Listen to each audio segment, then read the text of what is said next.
After 60 years of living, I decided that I want to do what I want to do for a while. Going to spend it before you go? But I hope to spend some. Don't know how to spend much. You mean you've been so busy making it that you've forgotten how to spend it? That's right. You're going to re-educate yourself? I'll try. You've become famous for your signs. Thanks for helping O.L. Nelms make another million. What prompted these signs and ads? Well, Bob, way back in the 30s when I was in the jobbing business, I used to have cigars made for my customers, and on them I would have printed on a wrapper, "Help Nelms make a million." Then after my customers helped me make a million, I felt like I should keep on thanking them.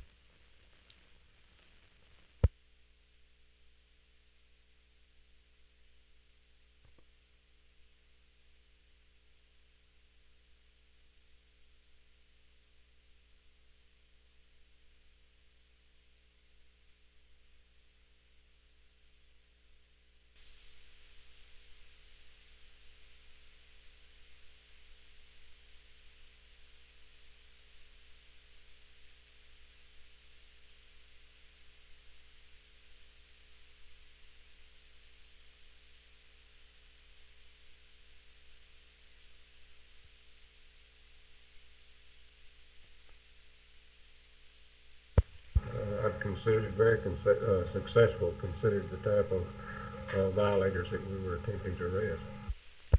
This hasn't stopped the narcotics, heroin dealing, though, has it? In Fort Worth, no, sir. We feel like that through this, as a follow-up from Mansfield, Arlington area, in these raids, that we will be able to curtail it. This will be our next step in a continuing program to try to do something about it.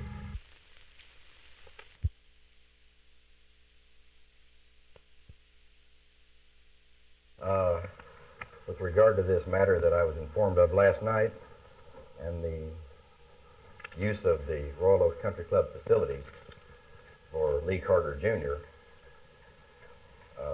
the Board of Governors almost 2 years ago agreed and voted that Billy Martindale, being our pro and coach of the SMU golf team, had the privileges for his golf team and all their members of the country club golf course facilities. Well, I was very surprised to read that the comments attributed to different people, because I wasn't aware that we had a problem. In fact, I'll go on record saying that the SMU Athletic Department does not have a problem. Lee Carter is a super golfer, would you not? Well, I certainly would. I would think that in the golf world that Lee Carter is an Ira Terrell, as Ira is in basketball, or Wayne Morris in high school football, and he certainly is an outstanding prospect, and frankly, I'll just be tickled to death if he attended SMU. Jerry, one of the boys at the campus paper called me kind of off the record, and let me say that I thought really and truly the thing's kind of been ballooned out of proportion.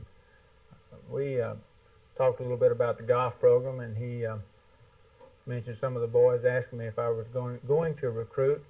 We didn't get into any kind of detail. I've never talked to Lee Carter, and I want that on the record. I don't even start recruiting these boys really until after the state meet in early May. Billy, how many scholarships will you have available for next year?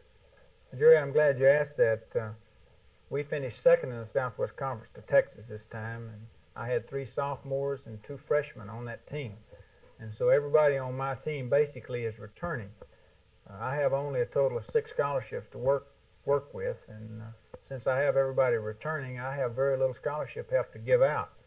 So that's why I'm being very selective about who I give what little scholarship I have left to. And I have several boys I'm considering, 2 or 3 from in the state, also 2 or 3 from out of state. And I've just got, I had rather try to get one outstanding boy and give him a lot of help than try to get 2 or 3 and give them a little help. So I'm working on a boy from Killeen that everybody knows I want, and one boy from Florida. I am considering Lee Carter also, and I just don't know where I stand and won't know for a few more weeks.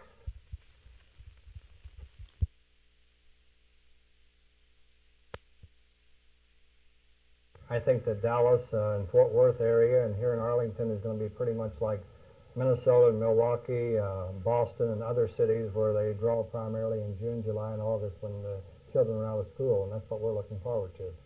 Are you happy with the attendance, and do you plan to begin more promotions during the next homestand? Yes, well, I'd say that we're happy with the attendance because I think anyone that's been here realizes that we've played at least 5 of our games with either rain the night before or during the day and threatening weather, and I think this has had some effect on it. But we're going to draw approximately 100,000 people for the first 11 games, and we're satisfied, but we're like anyone else. We'd like to have more, and we plan to start our promotion campaign for the next homestand. And in fact, we're going to open up with Minnesota, and our first night back is going to be cap night, and we'll have cap nights and ball nights and bat nights and all of the standard baseball promotions we will have, as well as other promotions like family night and the ladies' nights and senior citizens night, and we'll go the whole route from now until the end of the season. Shirley Povich, in a recent column in the Washington Post, gleefully pointed out that not as many people have been going to games here as in Washington. What is your answer to Mr. Povich? Well, my answer to Mr. Povich, and I was there for 11 years, that our average now per game is as good as it was in Washington, with the exception of the early promotions and the opening day. And I still believe that when the year is over, we'll surpass last year's attendance in Washington and have a good year in the Arlington area.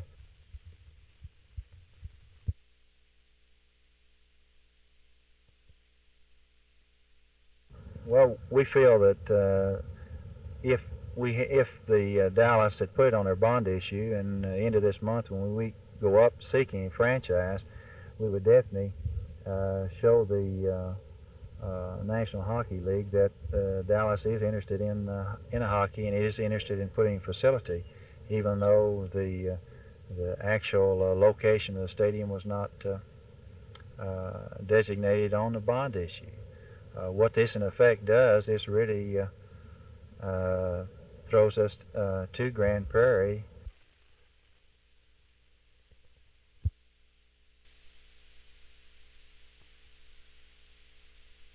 As you can see from the wall behind me, it's been a busy, busy spring for Texas politicians. Today was no exception, and one of the busiest men come this weekend will be Fred Agnich. Agnich is one-time Dallas County Republican chairman and is now a national committeeman in the Republican Party and the admitted minority floor leader in the Texas House.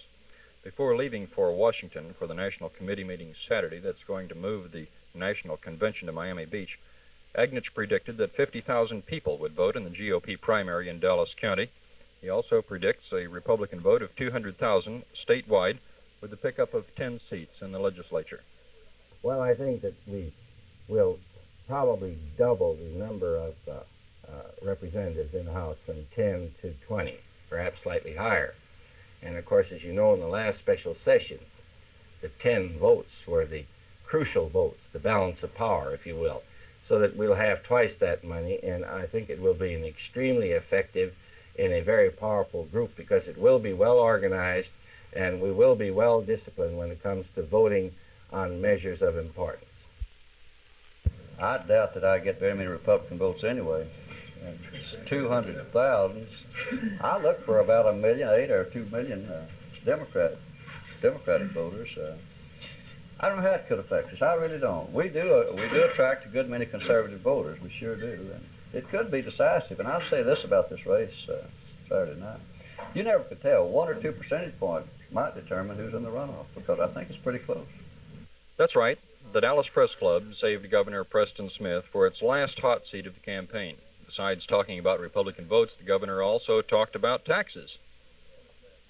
We have one of the highest franchise taxes that any state levies. And the only way that I would ever entertain as governor of Texas any idea of approving a corporate profits tax would be to either do completely away with the franchise tax or just do away with part of the franchise tax and substitute in. Now, as long as I'm governor, we're going to continue to do whatever we can to attract just as much industry as we can get into this state, and also to get those who are here to expand their facilities. We desperately need this to provide people with jobs and, of course, for our economy. Now, in 1969, we gave some thought to a corpus profits tax. And I don't know what the figures would be today. But if we abolished the franchise tax in 1969 and substituted a corpus profits tax, it would have required about a 20% corpus profits tax. The matter of who votes in what primary came up in another news conference today, this one for senatorial candidate Ralph Yarborough. Well, I wish that all the Republicans would stay in their own primary. I was defeated in 1970 by a 87,000 majority, and we Democrats took polls over the state. 200,000 Republicans crossed over and voted in the Democratic primaries in 1970 against me, and that caused my defeat. I would have been elected had they stayed out of our primaries by a vote of over 100,000. I'm very grateful that 200,000 are honest enough to stay in their own party. I wish all of them would. Regardless of what the candidates talk about, probably the subject uppermost in voters' mind is taxes. But the results of Saturday's version of Who Do You Trust are still up in the air. Phil Reynolds, Channel 8 News on the Move.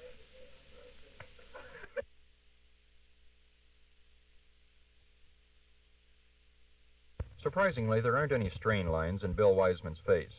That's reassuring to a reporter and a photographer assigned to cover an explosives demonstration. Bill, who has been head of the sheriff's bomb squad since it was formed earlier this year, puts on these classes for rookie police officers, he says, to show them how easy it is to get killed when you're fooling around with explosives. The class consists of several bomb demonstrations in an open field, and then Bill decided to blow up a car with some judiciously planted charges. While he was planting the charges around the car, he chatted about his early start with things that go bang. Bill says he's handled explosives since he was a kid, and he carried it farther in the military. We retired to a safe distance to watch the ensuing fireworks, and then we talked with Bill about his work with bombs.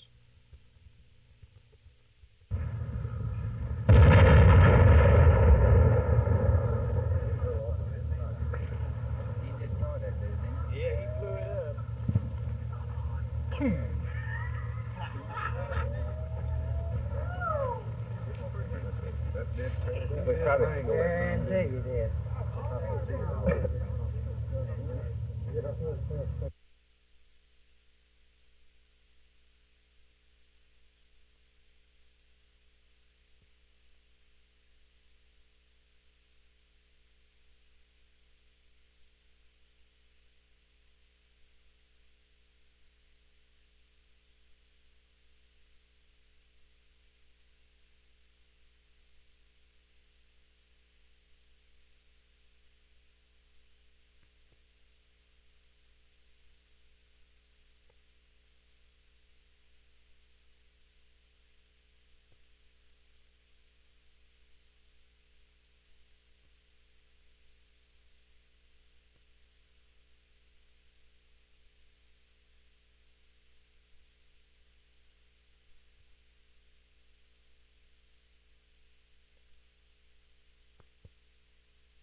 Well, I kiss my wife goodbye, and I carry a New Testament in my pocket all the time. How about people who go out with the intention of bombing things? How dangerous are they? People that mess with improvised explosives are playing with the most dangerous thing on earth, probably the most dangerous improvised explosives the militants are using all over the United States would totally and absolutely destroy anybody that plays with them sooner or later. You might mess with them a while, but not long. Does it scare you when you have to dearm something like that? Yes, sir. I'm a natural born coward.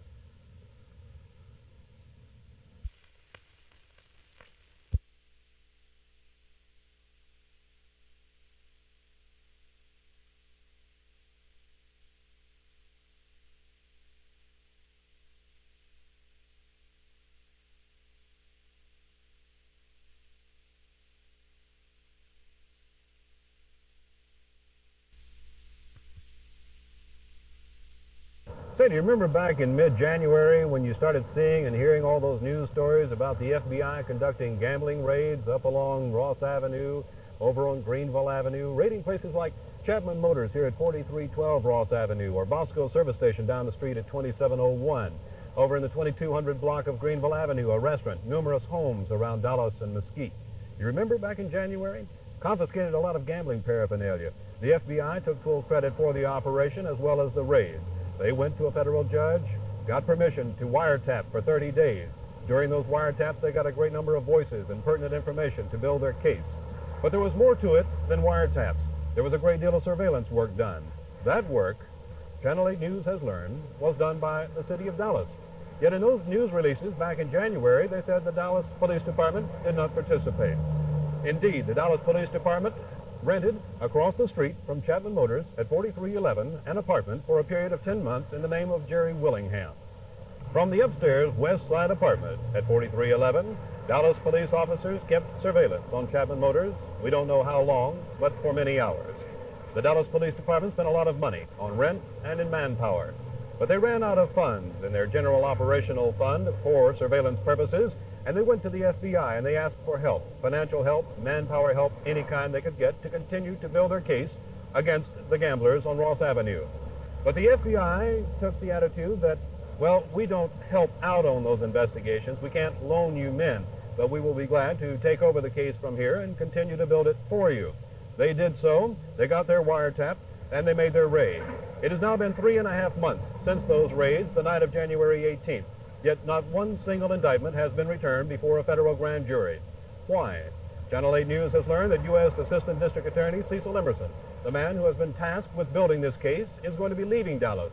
He is being taken off the case. In fact, he's moving to Houston with a new narcotics task force. He will be the regional administrator. Who's coming in? It's a gentleman from Lubbock. He is going to take over now investigation of this case, and he's going to have to start from the very top. Dallas police did indeed spend a lot of time, a lot of money, and a lot of man-hours helping to build this case. Why cannot the law enforcement agencies of Dallas and Dallas County work together and share in the glory? This is Jim Mitchell, Channel 8 News on the Move.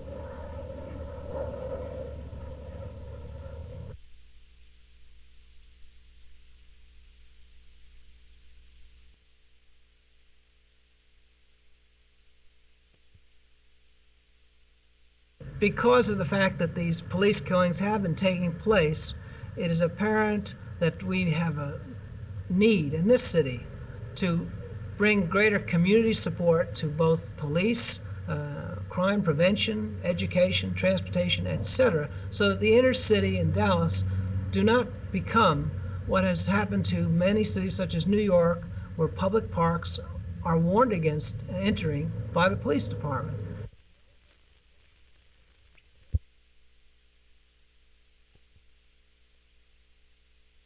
A little key that may help the voter to decide how to vote on this is, if you oppose forced school busing, vote for the neighborhood schools and vote for the freedom of choice to attend the schools of your choice.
translated, it means the people united, or the united race.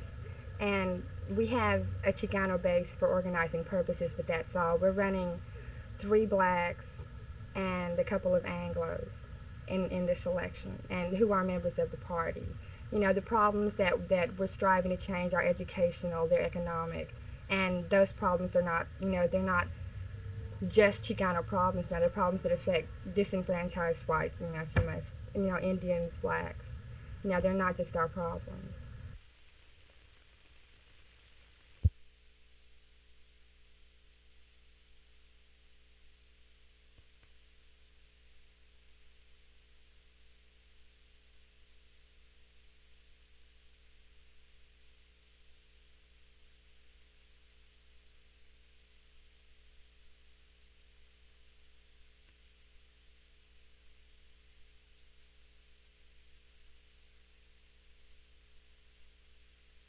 The young people coming along nowadays that might like to make $1 million, do you have any advice for them? Yeah, buy real estate. They say that every millionaire has excess. Do you have one that you could tell us about, perhaps? Bob, I don't know if it'd be any interest to people or you, but we have a canny way of doing things real quick. One night I was here at the Dorchester house and wasn't sleeping very well, so I got up and put on a pair of red tennis shoes and slacks and went to the airport and told the ticket seller I wanted to go the furthest place I could go without a passport. And he said that'd be Hawaii before it become a state. And I said, okay, that's where I want to go. And he sold me a ticket, and I went to Hawaii and stayed there 3 months.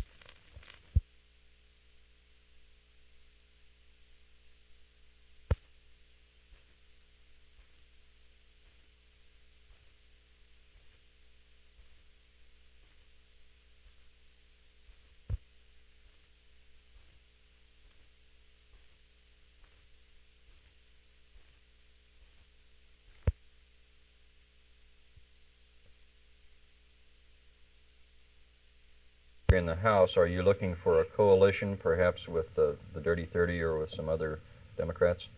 Well, I don't look for any coalition with any particular group.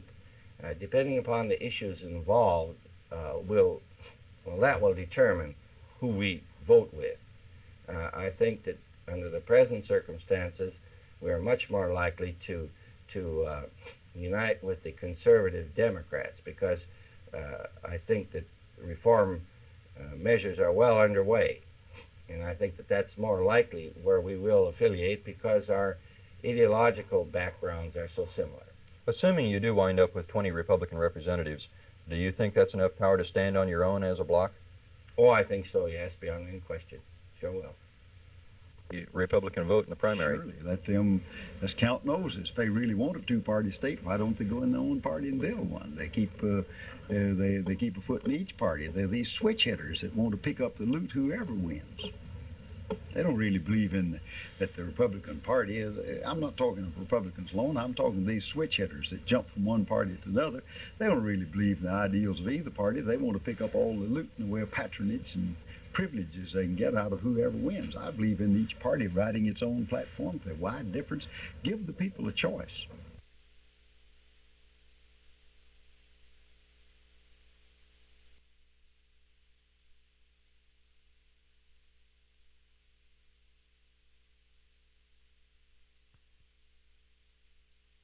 Channel 8 News has now learned that 7 Federal Bureau of Investigation agents arrived in Dallas today from places elsewhere for the express purpose of investigating what they feel may be bad press, the result of the reports first heard on Channel 8 News last night. The agents, apparently from Washington, will look into the allegations that the Dallas Police Department did not receive fair treatment when it came time to accept the credit for those gambling raids the night of 18th. As you recall, in that report, we pointed out that the Dallas Police Department had, for a period of 9 or 10 months, rented an apartment here at 4311 Ross Avenue in order to keep surveillance on suspected bookmaking operations. A source close to the police department told me today that then Assistant Chief Paul McCaghren was very upset the day after those raids when he looked in the morning edition, January 19th, of the Dallas Morning News and found that it said the City of Dallas Police Department did not participate. He felt they did indeed participate in that they put the bill. The FBI used their telescopic lens and equipment to conduct their surveillance. that the city had called in the FBI merely for technical assistance in order to get that wiretap information. Then Chief McCaghren went to Police Chief Frank Dyson, it is said, and begged the chief literally to hold a news conference and set the record straight. But the Chief Dyson refused to do so, saying it would cause bad feelings between the departments. And thus it stood as an FBI investigation, an FBI raid, no Dallas police involved. Then it is reported that Chief McCaghren may have called J. Gordon Shanklin personally and expressed his displeasure. It's that telephone call, sources say, that caused his demotion to captain. Channel 8 News has also learned that the Federal Bureau of Investigation had never before in its history in Dallas conducted such a gambling raid. And one high police official, who obviously did not want to be quoted, said, quote, "They didn't know what the hell they were doing," unquote. This is Jim Mitchell, Channel 8 News on the Move.